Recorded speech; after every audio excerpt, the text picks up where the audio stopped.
University of Pennsylvania, and engineering in India. So I have this background in planning and then, so development or intervention. So the number of projects that we've done is quite substantial.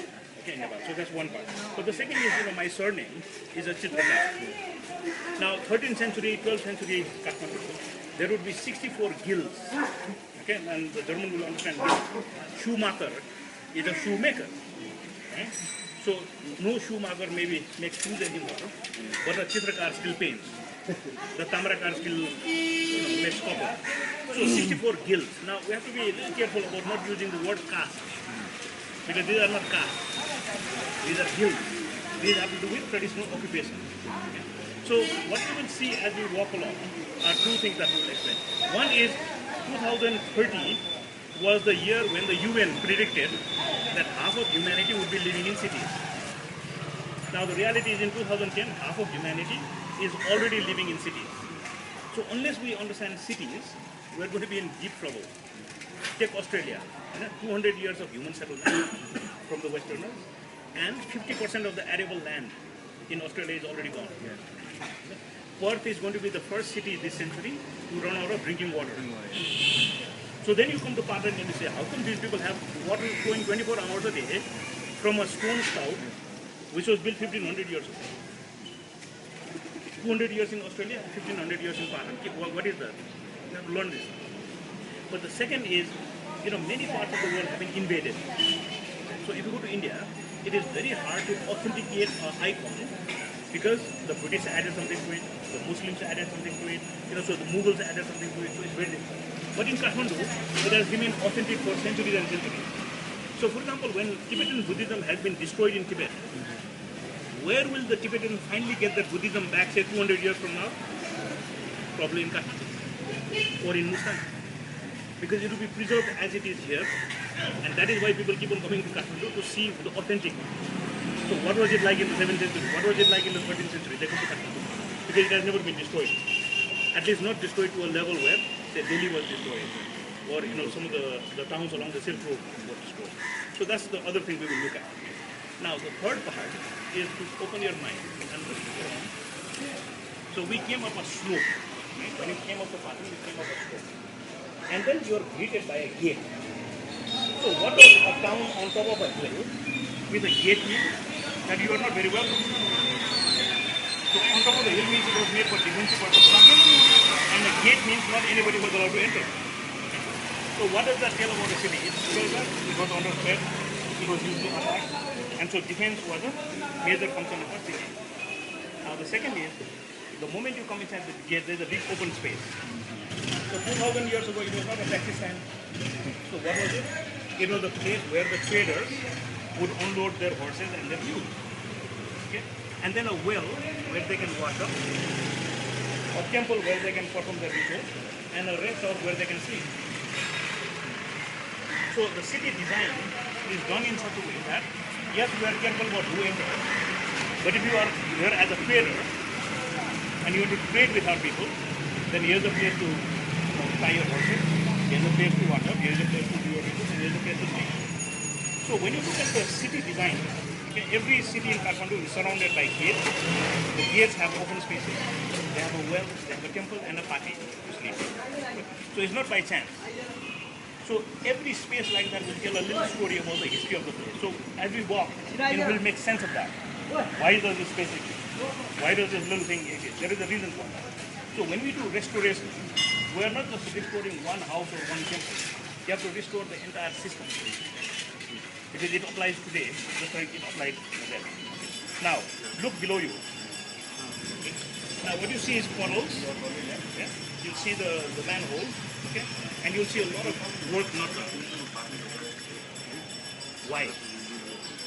And the simple reason is, through this little condition of this drain, we can explain democracy in Nepal. So in 2002, the local governments were sacked by the king. And so on a single day of election, Nepal elected 130,000 people, 5 from every neighborhood. But since 2002, we have not elected anybody. So when this is not finished, whom do you call? They will be doomed. And hence the state of things. So you can take very recent history, or you can take very ancient history. But every walk will allow you to explain a lot of things. So this is an 8-year-old history. Because 8 years ago you could call the war chairman and say, why is this coming? But today there is nobody to call. So just open up your mind. So we really have to open our minds in the sense that we want to see a lot of things. But it's the interpretation or the understanding. Okay? Good. Come. What I just want to show you is, so look at okay, the day after the 1934 earthquake. Okay? So you can see, the city has been destroyed many, many times. So 1934 was the last earthquake, and the one before that was 1833.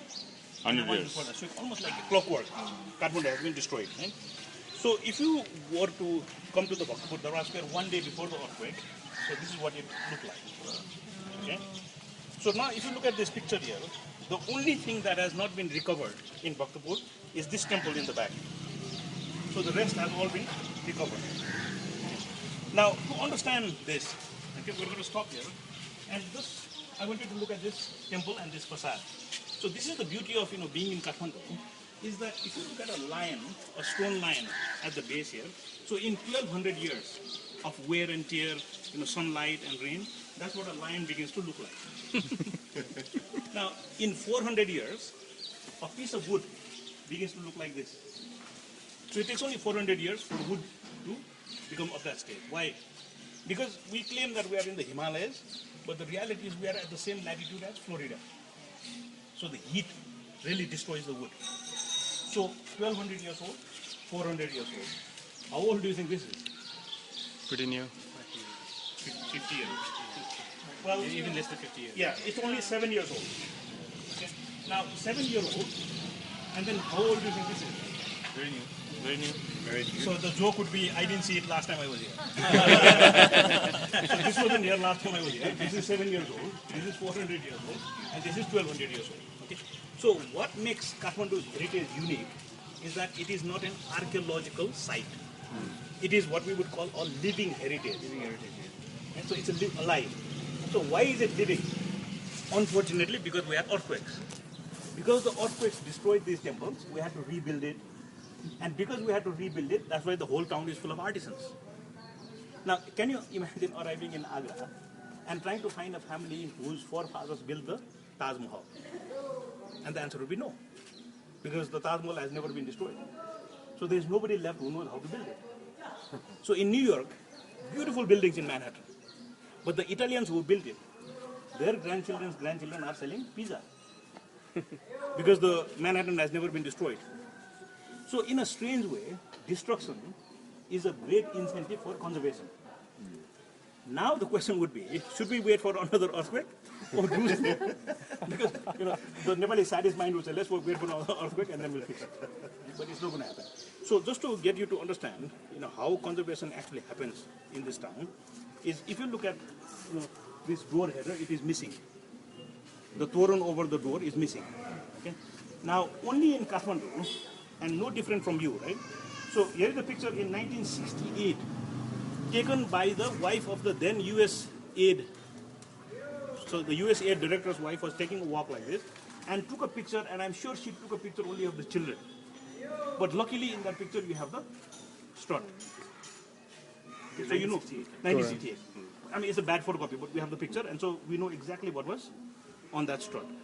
Now, only in Kathmandu can you take this to a member of my family, okay, the Chitrakar, who will draw it for you. So out of that picture it is drawn, okay, and then you take it to a Silpakar in Bhaktapur, who will make it for you. So now this piece is ready to go up. So this is what we call living heritage. So what do you need for that? One, you need authentic documentation. Because one thing you don't want to do is make unauthentic things. The second is you need the skill set. Now the third is the resource. So the skill set and the resource we'll discuss as we go along. But the first thing that we have to really understand is that if we have authentic documentation, we can continue to rebuild it, because the people with the skill set still live in this town. And so nothing has to die out. So now the business idea that would come from that argument is that if you make something and sell it, say you get 10 rupees. if it is stolen and sold, we seem to get 100 rupees for it. Maybe it would be a good idea to have everything stolen, as long as we replace it the next morning. Okay? Because we can replace it. It's just the perception that something was stolen, so it's expensive. So the Christie's or the Sotheby's, look at the catalog and look at the stuff from Nepal that is being sold. It fetches a huge price. But we should not be worried because only the thing has gone. The skill that makes it is still here. True. So we shouldn't worry too much about what is lost. It's how do we support those artisans to make more. And so just think about that as we go in. So in a way you're talking about knowledge management. Knowledge. And the living heritage. Keeping it a living heritage. So just walk around, okay? I want you to look at several things here. So look at this whole structure and then walk around and see the new one. And just make a judgment of what kind of skill sets we still have in the defense. So just look at the old one and the new one. Just look at these, and this is the new piece. And look at the old one. Just make a comparison. So just look at that pillar and then look at the new pillar. So the skill is still there. So we can continue to recover it. And just walk around. And then mathematically, just look at which are the old pieces, which are the new pieces. So you see what I'm saying about getting the postmaster to do a fee for the guide. No, one of the things that I had in mind was similar, because I also get a lot of those. The reason why I chose Patan, I don't know how to show Patan. I might know a few of my old home schooling people. Okay, I want to.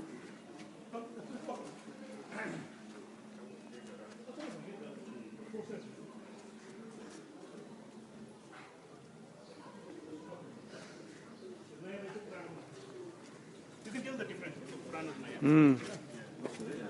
But as you like you said, the skill set is still there. So like these are the old ones. How will you load here some of it?